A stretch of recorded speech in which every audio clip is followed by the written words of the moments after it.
নমস্কার বন্ধুরা, আমি আজকে আলোচনা করব পশ্চিমবঙ্গে যখন ১০০ দিনের কাজ শুরু হবে জুলাই মাস থেকে অ্যাজ এ ভিবি জিরামজির আইন অনুসারে, তখন কিন্তু কিছু ইএমবি আপনাকে এমআইএস এ আপলোড করতে হবে, অর্থাৎ মেজারমেন্ট করতে হবে।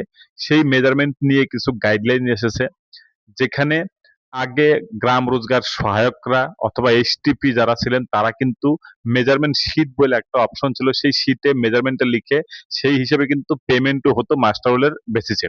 কিন্তু এবার কিন্তু এই নিয়মে পরিবর্তন এসেছে, অর্থাৎ গ্রাম রোজগার সহায়কদের কিন্তু আর কোনো ভ্যালিডিটি থাকলো না মেজারমেন্ট শিট লিখার। কারণ প্রত্যেকটা কাজের মেজারমেন্ট হবে ইএমবি, যেটা আপলোড করতে হবে এমআইএস এ, অর্থাৎ প্রথমে এমবি তে লিখতে হবে মেজারমেন্ট, তারপরে সেটা কিন্তু ইএমবি অর্থাৎ ইলেকট্রনিক মিডিয়া, যেটা এমআইএস এ এন্ট্রি করতে হবে।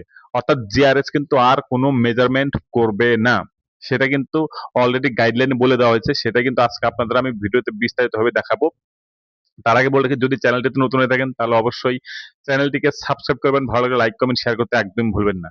আপনারা জানেন গ্রাম পঞ্চায়েতের যারা স্টাফ রয়েছেন তাদের মধ্যে জিআরএস, এসটিপি, ভিএলই অন্যতম, যারা ১০০ দিনের কাজের সাথে সরাসরি যুক্ত থাকেন। তাছাড়া এক্সিকিউটিভ অ্যাসিস্ট্যান্ট, সহায়ক, নির্মাণ সহায়ক যিনি এনএস, এরা কিন্তু অবশ্যই যুক্ত থাকেন। কিন্তু তার মধ্যে ভিএলই, এসটিপি, জিআরএস এরা অফকোর্স শুধুমাত্র এনআরজিএস এর স্টাফ, অর্থাৎ এদের এই কাজের জন্যই কিন্তু এঙ্গেজ করা হয়েছে। এবার সেখানেই কিন্তু এলো নতুন গাইডলাইন। আরেকটা জিনিস বলে রাখি, জিআরএস যারা আছেন তারা কিন্তু সেন্ট্রালের প্রত্যেকটা স্টেটে প্রত্যেকটা গ্রাম পঞ্চায়েতেই কিন্তু আছেন। বিশেষ করে গ্রাম রোজগার সহায়ক যারা আছেন তারা, তাদের কথা কিন্তু অলরেডি অ্যানুয়াল মাস্টার সার্কুলার যেটা আছে ১০০ দিনের কাজে, সেখানে উল্লেখ করা আছে, সেখানেও কিন্তু বিশেষ গাইডলাইন দেওয়া আছে।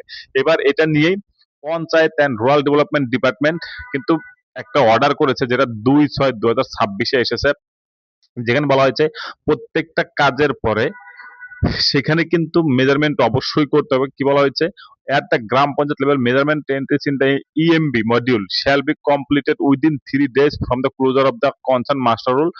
অর্থাৎ মাস্টার রুল যখন কাজ শেষ হবে, ৭ দিন হোক বা ১৪ দিন, সেটা শেষ হওয়ার পরে যখন এন্ট্রি ফেন্ট্রি হয়ে যাবে তখন তার ৩ দিনের মধ্যে কিন্তু ইএমবি আপলোড করতে হবে। অর্থাৎ আর এই কাজটা কিন্তু করবে কে, নির্মাণ সহায়ক, being the authorised technical person of the state of the gram panchayat level. অর্থাৎ গ্রাম পঞ্চায়েত লেভেলে কিন্তু পশ্চিমবঙ্গের নির্মাণ সহায়ক এই কাজের জন্য এঙ্গেজ হলেন।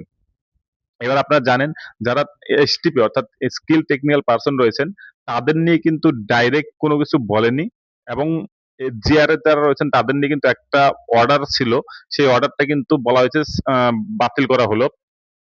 আবার কি বলা হয়েছে, যখন এই ইএমবিটা এন্ট্রি হয়ে যাবে তারপরে কিন্তু ব্লক লেভেলের টিম, অর্থাৎ ব্লক লেভেলে যারা থাকবেন জুনিয়র ইঞ্জিনিয়ার বা অন্য কেউ যদি থাকেন, তারাও কিন্তু সেটা কিন্তু চেক করবেন।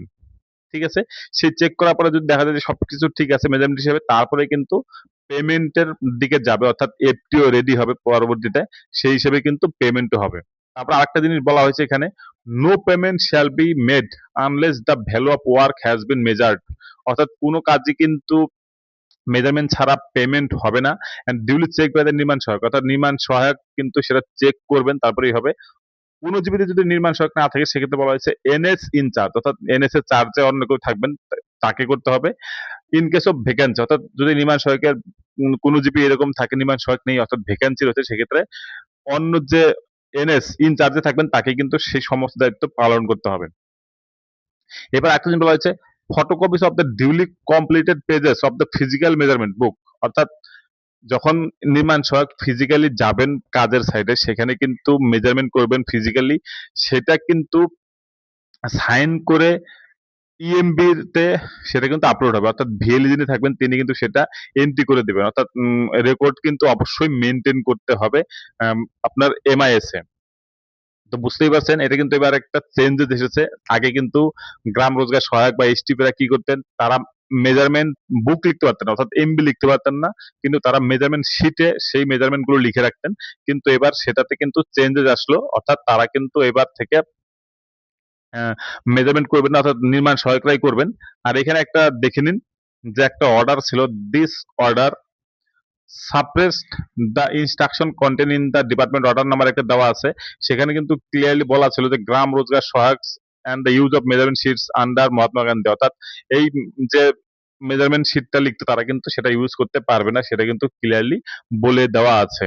আর এটাও একটা গাইডলাইন দেওয়া আছে যে কিভাবে এই মেজারমেন্ট মডিউলটা এন্ট্রি করতে হবে লগইন থেকে, সেটাও কিন্তু একটা গাইডলাইন দেওয়া আছে। তো যাই হোক, এটা কিন্তু দরকার নেই, তবে আপনাদের জানার জন্য এটুকু আমি বললাম যে এখন থেকে কিন্তু জিআরএস এর কোনো মেজারমেন্ট শিটে লিখতে পারবেন না, অর্থাৎ যে নির্মাণ সহায়ক থাকবেন বা এনএস থাকবেন তারাই কিন্তু মেজারমেন্ট বুকে সমস্ত কিছু ফিজিক্যালি মেপে তারপরে সেটা মেজারমেন্টে লিখবেন। তারপর সেটা কিন্তু আবার এন্ট্রি হবে এমআইএস এ, এবং সেটাই ইএমবি নামে পরিচিত। তো যাই হোক বন্ধুরা, আপনাদের আমি ১০০ দিনের কাজ সম্পর্কিত বিষয় যেরকম বলতে থাকি, অন্যান্য সরকারি স্কিমের সম্পর্কে বলতে থাকি। তো তার জন্য বলে রাখছি, যদি চ্যানেলটিতে প্রথমে দেখেন তাহলে অবশ্যই চ্যানেলটিকে সাবস্ক্রাইব করবেন, ভালো লাগলে লাইক কমেন্ট শেয়ার করবেন। আর যদি কিছু জানার থাকে অবশ্যই আমাকে কমেন্টে লিখে জানান। আপনারা কিন্তু কমেন্ট আমাকে খুব কম করেন, লাইকও কম করেন।